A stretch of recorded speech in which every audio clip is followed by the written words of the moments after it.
අපි බලමු ඔයාගේ දැනට පවතින සම්බන්ධතාවයේ ඉදිරියේ මොකද වෙන්නේ කියලා. ඔයාලගේ මේ සම්බන්ධතාවය ගත්තොත් මම දකිනවා මොනවා හරි සැකයක්. විශ්වාසයේ මදිකමක් නිසා මික්ස් සිග්නල්ස් දෙනවා වගේ දෙයක් නිසා මෙතන මොනවා හරි ගැටලුවක් ඇති වෙලා තියෙනවා. ඒ වගේම පිරිසක් නෝ කන්ටැක්ට් තත්වයක ඉන්නවා වෙන්න පුළුවන්.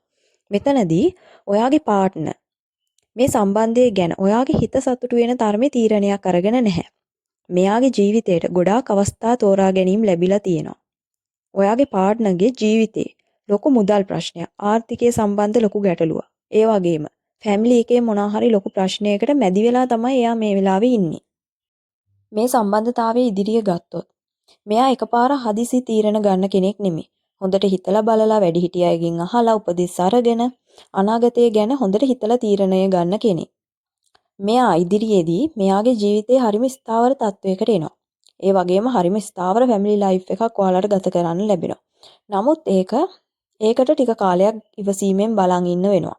මොකද මේ දේවල් ඉක්මනින් සිදු වෙන්නේ නැහැ.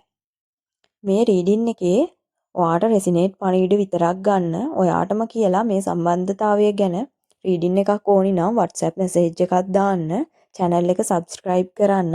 ඔයාට සුබ දවසක් වේවා.